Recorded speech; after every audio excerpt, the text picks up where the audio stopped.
श्री राम कृष्ण वचनामृत के अगले भाग को प्रारंभ करते हैं।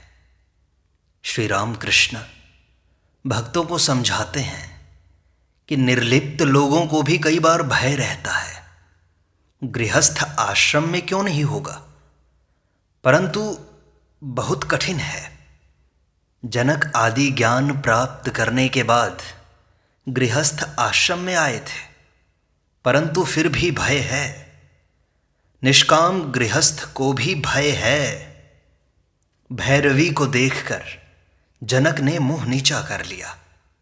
स्त्री के दर्शन से संकोच हुआ था। भैरवी ने कहा, जनक, मैं देखती हूं कि तुम्हें अभी ज्ञान नहीं हुआ। तुम में अभी भी स्त्री पुरुष बुद्धि विद्यमान है। कितना ही सयाना क्यों न हो, काजल की कोठरी में रहने पर शरीर पर कुछ न कुछ काला दाग लगेगा ही। मैंने देखा है, गृहस्थ भक्त जिस समय शुद्ध वस्त्र पहनकर पूजा करते हैं, उस समय उनका भाव अच्छा रहता है। यहां तक कि जलपान करने तक वही भाव रहता है। उसके बाद अपनी वही मूर्ति फिर से रजस में, फिर से तमस में। सत्व गुण से भक्ति होती है, किंतु भक्ति का सत्व, भक्ति का रज, भक्ति का तम है। भक्ति का सत्व विशुद्ध है। इसकी प्राप्ति होने पर ईश्वर को छोड़ और किसी में भी मन नहीं लगता। देह की रक्षा हो सके, केवल इतना ही शरीर की ओर ध्यान रहता है। और परमहंस तीनों गुणों से अतीत होते हैं। उनमें 3 गुण हैं और फिर नहीं भी हैं। ठीक बालक जैसा किसी गुण के अधीन नहीं है। इसलिए परमहंस छोटे छोटे बच्चों को अपने पास आने देते हैं, जिससे उनके स्वभाव को अपना सकें। परमहंस संचय नहीं कर सकते। यह अवस्था गृहस्थों के लिए नहीं है। उन्हें अपने घर वालों के लिए संचय करना पड़ता है। एक तांत्रिक भक्त श्री राम कृष्ण से पूछता है, क्या परमहंस को पाप और पुण्य का बोध रहता है क्या? श्री राम कृष्ण कहते हैं, केशव सेन ने भी यही बात पूछी थी। मैंने कहा, और अधिक कहने पर तुम्हारा दल बल नहीं रहेगा। केशव ने कहा, तो फिर रहने दीजिए महाराज। पुण्य पाप क्या है जानते हो? परमहंस अवस्था में अनुभव होता है कि वे ही सुबुद्धि देते हैं, वे ही कुबुद्धि देते हैं। फल क्या मीठे कड़वे नहीं होते। किसी पेड़ में मीठा फल, किसी में कड़वा या खट्टा फल। उन्होंने मीठे आम का वृक्ष भी बनाया है और फिर खट्टे फल का वृक्ष भी। भक्त कहता है, जी हां, पहाड़ पर गुलाब की खेती दिखाई देती है। जहां तक दृष्टि जाती है, केवल गुलाब ही गुलाब का खेत। श्री राम कृष्ण कहते हैं, परमहंस देखता है, यह सब उनकी माया का ऐश्वर्य है। सत असत, भला बुरा, पाप पुण्य, यह सब समझना बहुत दूर की बात है। उस अवस्था में दल बल नहीं रहता, अहंकार मिट जाता है। भक्त पूछता है, तो फिर कर्मफल क्या है? श्री राम कृष्ण कहते हैं, कर्मफल है। अच्छा कर्म करने पर सुफल और बुरा कर्म करने पर कुफल मिलता है। मिर्च खाने पर तीखा तो लगेगा ही। यह सब उनकी लीला है, खेल है उनका। भक्त पूछता है, तो फिर हमारे लिए क्या उपाय है? कर्म का फल तो है ना? श्री राम कृष्ण कहते हैं, होने दो, परंतु उनके भक्तों की बात अलग होती है। ये कह करके श्री राम कृष्ण गाने लगे। गाने का भाव यह है, रे मन, तुम खेती का काम नहीं जानते हो। ऐसी मनुष्य देह रूपी जमीन पड़ी ही रह गई। यदि तुम खेती करते तो इसमें सोना फल सकता था। पहले तुम काली नाम का घेरा लगा लो, फसल नष्ट नहीं होगी। वह तो मुक्त केशी का पक्का घेरा है, उसके पास यम भी नहीं आता, मृत्यु भी नहीं आती। गुरु का दिया हुआ बीज बोकर भक्ति का जल सींच देना। हे मन, यदि तुम अकेले न कर सको तो मुझे साथ ले लेना। श्री राम कृष्ण फिर से एक गाना गा रहे हैं। भावार्थ यह है, यम के आने का दरवाजा बंद हो गया, मेरे मन का संदेह मिट गया। मेरे घर के 9 दरवाजों पर 4 शिव पहरेदार हैं। एक ही स्तंभ पर घर है जो 3 रस्सियों से बंधा हुआ है। सहस्र दल कमल पर श्रीनाथ अभय देते हुए बैठे हुए हैं। श्री राम कृष्ण कहते हैं, ईश्वर में मग्न हो जाने पर फिर असद बुद्धि, पाप बुद्धि नहीं रह जाती। तांत्रिक कहता है, आपने कहा है विद्या का मैं तो रहता है। श्री राम कृष्ण कहते हैं, विद्या का मैं, भक्तमय, दासमय, भलामय रहता है, बदमाश मैं चला जाता है। तांत्रिक भक्त कहते हैं, जी महाराज, हमारे अनेक संदेह मिट गए। श्री राम कृष्ण कहते हैं, आत्मा का साक्षात्कार होने पर सब संदेह मिट जाते हैं। भक्ति का तम लाओ, कहो जब मैंने राम का नाम लिया, काली का नाम लिया, तब यह कैसे संभव है कि मेरा बंधन रह जाए, मेरा कर्मफल रह जाए, उसे कटना ही होगा। श्री राम कृष्ण एक भजन गा रहे हैं। भावार्थ यह है, मां, यदि मैं दुर्गा दुर्गा कहता हुआ मरूं तो हे शंकरी, देखूंगा कि अंत में इस दीन का तुम कैसे उद्धार नहीं करती। मां, गो ब्राह्मण की, भ्रूण की तथा नारी की हत्या, सुरापान आदि पापों की रत्ती भर परवाह न कर मैं ब्रह्म पद प्राप्त कर सकता हूं। श्री राम कृष्ण फिर कहते हैं, विश्वास विश्वास विश्वास। गुरु ने कह दिया है, राम ही सब कुछ बनकर विराजमान है। वही राम घट घट में लेटा हुआ है। कुत्ता रोटी खाता जा रहा है। भक्त कहता है, राम ठहरो ठहरो, रोटी में घी तो लगा दूं। गुरु वाक्य में ऐसा विश्वास। भुक्खड़ों को विश्वास नहीं होता, उन्हें सदा ही संदेह होता है। आत्मा का साक्षात्कार हुए बिना सब संदेह दूर नहीं होते। शुद्ध भक्ति मांगो जिसमें कोई कामना न हो।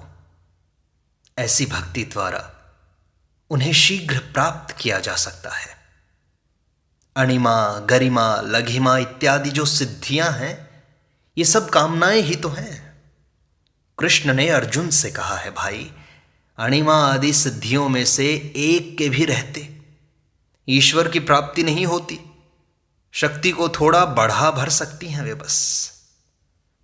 तांत्रिक भक्त पूछता है, महाराज, तांत्रिक क्रिया आजकल सफल क्यों नहीं होती? श्री रामकृष्ण कहते हैं, सर्वांगीण नहीं होती और भक्ति पूर्वक भी नहीं की जाती, इसलिए सफल नहीं होती है। देखो, भक्ति ही सार है। सच्चे भक्त को कोई भय, कोई चिंता नहीं। मां सब कुछ जानती है। बिल्ली चूहा पकड़ती है एक प्रकार से, परंतु अपने बच्चे को पकड़ती है दूसरे प्रकार से, बड़ा संभाल के पकड़ती है। श्री रामकृष्ण पांडित्य और शास्त्र पर बात कर रहे हैं। वे कहते हैं, अधिक शास्त्र पढ़ने से भी हानि होती है। देखो, शास्त्र का सार जान लेना चाहिए, फिर ग्रंथ की क्या आवश्यकता है।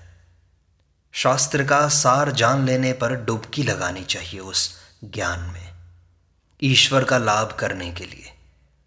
मुझे मां ने बतला दिया है कि वेदांत का सार है ब्रह्म सत्य और जगत मिथ्या। गीता का सार क्या है? 10 बार गीता गीता शब्द कहो, वही है, अर्थात त्यागी त्यागी। एक भक्त कहता है, महाराज, ठीक त्यागी नहीं बनता, तागी होता है, और तागी उसका अर्थ भी वही है। तग धातु और घय प्रत्यय, ताग उस पर इनी प्रत्यय लगाने पर तागी बनता है। त्यागी का जो अर्थ है तागी का भी वही है। श्री राम कृष्ण कहते हैं गीता का सार यही है कि हे जीव, सब कुछ त्याग कर भगवान का लाभ करने के लिए साधना करो। भक्त कहता है प्रभु त्याग की ओर मन नहीं जाता। श्री रामकृष्ण कहते हैं तुम लोग गोस्वामी हो, तुम्हारे यहां देव सेवा होती है, तुम्हारे संसार त्याग करने पर काम नहीं चलेगा। ऐसा करने से देव सेवा कौन करेगा? तुम लोग मन से त्याग करना। ईश्वर ही ने लोक शिक्षा के लिए तुम लोगों को संसार में रखा है। तुम 1000 संकल्प करो, त्याग न पाओगे। उन्होंने तुम्हें ऐसी प्रकृति दी है कि तुम्हें संसार का काम काज करना ही पड़ेगा। श्री कृष्ण ने अर्जुन से कहा युद्ध नहीं करूंगा। यह तुम क्या कह रहे हो? इच्छा करने से ही तुम युद्ध से निवृत्त न हो सकोगे। तुम्हारी प्रकृति तुमसे युद्ध कराएगी। श्री कृष्ण अर्जुन से बातें कर रहे हैं। यह कहते ही श्री कृष्ण समाधिस्थ हो रहे हैं। बात ही बात में सब अंग स्थिर हो रहे हैं। आंखें एकटक हो गई, सांस चल रही है या नहीं ये जान नहीं पड़ता। नवदीप गोस्वामी, उनके लड़के और भक्तगण निर्वाक होकर यह दृश्य देख रहे हैं। कुछ प्रकृतिस्थ होकर श्री रामकृष्ण नवदीप से कहते हैं भोग और योग, तुम लोग गोस्वामी वंश के हो, तुम लोगों के लिए दोनों हैं। अब केवल प्रार्थना, हार्दिक प्रार्थना करो कि हे ईश्वर, तुम्हारी इस भुवन मोहिनी माया के ऐश्वर्य को मैं नहीं चाहता, मैं तो बस तुम्हें चाहता हूं। ईश्वर तो सब प्राणियों में है, फिर भक्त किसे कहते हैं? जो ईश्वर में रहता है, जिसका मन प्राण अंतरात्मा सब कुछ ईश्वर में ही लीन हो गया है। श्री रामकृष्ण नवदीप से कहते हैं मुझे यह जो समाधि अवस्था होती है, इसे कई लोग रोग कहते हैं। इस पर मेरा कहना यह है कि जिसके चैतन्य से जगत चैतन्यमय है, उसका जो चिंतन करेगा वो अचैतन्य कैसे हो सकता है? देखो, अंतर से पुकारने पर अपने स्वरूप को देखा जाता है, परंतु विषय भोग की वासना जितनी रहती है उतनी ही बाधा होती है। मास्टर कहते हैं जी आप जैसा कहते हैं डुबकी लगानी पड़ती है। श्री रामकृष्ण कहते हैं बहुत ठीक। श्री रामकृष्ण कहते हैं देखो सभी को आत्मदर्शन हो सकता है। मास्टर कहते हैं जी परंतु ईश्वर करता है, वे अपनी इच्छानुसार भिन्न भिन्न प्रकार से लीला कर रहे हैं। किसी को चैतन्य दे रहे हैं, किसी को अज्ञानी बनाकर रखा है। श्री रामकृष्ण कहते हैं नहीं, उनसे व्याकुल होकर प्रार्थना करनी पड़ती है। आंतरिक होने पर वे प्रार्थना अवश्य सुनेंगे। भक्त कहता है जी हां, मैं है, अहंकार है, इसलिए प्रार्थना करनी होगी। श्री रामकृष्ण मास्टर के प्रति कहते हैं लीला के सहारे नित्य में जाना होता है। जिस प्रकार सीढ़ी पकड़ पकड़ कर छत पर चढ़ना होता है, नित्य दर्शन के बाद नित्य से लीला में आकर रहना होता है। भक्ति भक्त लेकर यही मेरा परिपक्व मत है। उनके अनेक रूप, अनेक लीलाएं हैं। ईश्वर लीला, देव लीला, नर लीला, जगत लीला। वे मानव बनकर, अवतार होकर युग युग में आते हैं प्रेम भक्ति सिखाने के लिए। देखो ना चैतन्य देव को देखो, अवतार द्वारा ही उनके प्रेम तथा भक्ति का आस्वादन किया जा सकता है। उनकी अनंत लीलाएं हैं, परंतु मुझे आवश्यकता है प्रेम तथा भक्ति की। मुझे तो सिर्फ दूध चाहिए। गाय के स्तनों से ही दूध आता है। अवतार गाय के स्तन हैं। क्या श्री राम कृष्ण कह रहे हैं कि वे अवतीर्ण हुए? उनका दर्शन करने से ही ईश्वर का दर्शन हो सकता है। चैतन्य देव का उल्लेख कर क्या श्री राम कृष्ण अपनी ओर संकेत कर रहे हैं? ये बात मास्टर मन ही मन सोचने लगे और यही सोचते सोचते उन्होंने श्री राम कृष्ण से विदा ली। अगले दिन श्री राम कृष्ण मास्टर के प्रति कहते हैं कि एक व्यक्ति आया था। उसने किसी पुस्तक में पढ़ा है कि ईश्वर सर्वज्ञ नहीं है, ईश्वर ज्ञानी नहीं है। नहीं तो इतना दुख क्यों संसार में? और यह जो जीव की मौत होती है, उन्हें एक बार में मार डालना ही तो अच्छा है। धीरे धीरे अनेक कष्ट देकर क्यों मारना? जिसने पुस्तक लिखी है उसने कहा है कि यदि वह होता तो इससे बढ़िया सृष्टि कर सकता था, भगवान से अच्छी दुनिया बना करके देता। मास्टर विस्मित होकर श्री राम कृष्ण की बातें सुन रहे हैं और चुप बैठे हैं।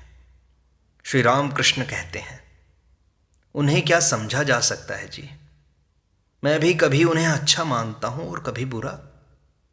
अपनी महामाया के भीतर हमें रखा है उन्होंने। कभी वह होश में लाते हैं तो कभी बेहोश कर देते हैं। एक बार अज्ञान दूर हो जाता है, दूसरी बार फिर आकर घेर लेता है। तालाब का जल काई से ढका हुआ है। पत्थर फेंकने पर कुछ जल दिखाई देता है। फिर थोड़ी देर बाद काई नाचते नाचते आकर उस जल को भी ढंक लेती है। जब तक देह बुद्धि है तभी तक सुख दुख, जन्म मृत्यु, रोग शोक हैं। ये सब देह के हैं, आत्मा के नहीं है। देह की मृत्यु के बाद संभव है वे अच्छे स्थान पर ले जाएं, जिस प्रकार प्रसव वेदना के बाद संतान की प्राप्ति होती है। आत्मज्ञान होने पर सुख दुख, जन्म मृत्यु स्वप्न जैसे लगते हैं। हम क्या समझेंगे उन्हें? क्या एक सेर के लोटे में 10 सेर दूध आ सकता है भला? नमक का पुतला समुद्र नापने जाकर फिर खबर नहीं देता, उसी में गल जाता है। श्री राम कृष्ण से मणि एक प्रश्न पूछते हैं। वे कहते हैं, मुझे पूर्व जन्म और संस्कार आदि पर उतना विश्वास नहीं है। क्या इससे मेरी भक्ति में कोई बाधा आएगी? श्री राम कृष्ण कहते हैं, ईश्वर की सृष्टि में सब कुछ हो सकता है, यह विश्वास ही पर्याप्त है। मैं जो सोचता हूं वही सत्य है और सबका मत मिथ्या है, ऐसा भाव मन में न आने देना। बाकी ईश्वर ही समझा देंगे। ईश्वर के कार्यों को मनुष्य क्या समझेगा? उनके कार्य तो अनंत हैं। इसलिए मैं इनको समझने का थोड़ा भी प्रयत्न नहीं करता। मैंने सुन रखा है कि उनकी सृष्टि में सब कुछ हो सकता है। इसलिए मैं इन सब बातों की चिंता न करके केवल और केवल ईश्वर की ही चिंता करता हूं। हनुमान से पूछा गया था, आज कौन सी तिथि है? हनुमान ने कहा था, मैं तिथि नक्षत्र आदि नहीं जानता, केवल एक राम की चिंता करता हूं। ईश्वर के कार्य क्या समझ में आ सकते हैं? वे तो पास ही हैं, पर यह समझना कितना कठिन है। बलराम कृष्ण को भगवान नहीं जानते थे। मणि ने कहा, जी हां, जैसे आपने भीष्म देव की बात कही थी। श्री राम कृष्ण कहते हैं, हाँ हाँ, वह क्या था, कहो तो। मणि कहते हैं, आपने कहा था भीष्म देव शरसैया पर पड़े रो रहे थे। पांडवों ने श्री कृष्ण से कहा, भाई यह कैसा आश्चर्य है, पितामह इतने ज्ञानी होकर भी मृत्यु का विचार करके रो रहे हैं। श्री कृष्ण ने कहा, उनसे पूछो ना क्यों रोते हैं। भीष्मदेव बोले, मैं यह विचार करके रोता हूं कि भगवान के कार्य को कुछ भी समझ न सका। हे कृष्ण, तुम इन पांडवों के साथ साथ फिरते हो, पग पग पर इनकी रक्षा करते हो, फिर भी इनकी विपद का अंत नहीं है। श्री रामकृष्ण कहते हैं, ईश्वर ने अपनी माया से सब कुछ ढक रखा है, कुछ जानने नहीं देते। कामिनी और कांचन ही माया है। इस माया को हटाकर जो ईश्वर के दर्शन करता है वही उन्हें देख पाता है। एक आदमी को समझाते समय मुझे ईश्वर ने एक अद्भुत दृश्य दिखलाया। अचानक सामने देखा उस देश का एक तालाब, और एक आदमी ने एक काई हटाकर उससे जल पी लिया। जल स्फटिक की तरह साफ था, शुद्ध था। इससे यह सूचित हुआ कि वह सच्चिदानंद माया रूपी काई से ढका हुआ है। जो काई हटाकर जल पीता है वही शुद्ध जल पीता है। सुनो, तुमसे बड़ी गूढ़ बातें कहता हूं। झावों के तले बैठे हुए देखा कि चोर दरवाजे का सा एक दरवाजा सामने है। कोठरी के अंदर क्या है यह मुझे दिखाई नहीं पड़ा। मैं एक नहरनी से छेद करने लगा पर कर न सका। मैं छेदता रहा पर वह बार बार भर जाता था, परंतु एक बार इतना बड़ा छेद बना। यह कहकर श्री रामकृष्ण चुप रहे, फिर बोलने लगे, ये सब बड़ी ऊंची बातें हैं। यह देखो, ये बोलता हूं तो मुझे ऐसा लगता है कि कोई मानो मेरा मुंह दबा देता है। ईश्वर का पार कोई न पा सका। उनको जानने वाले बहुत थोड़े हैं, जानने के बाद भी कहने वाला कोई नहीं। ईश्वर को शब्दों में बयान नहीं किया जा सकता। इस प्रकार सत्संग का यह भाग यहीं संपूर्णता को प्राप्त होता है। शेष अगले अंक में।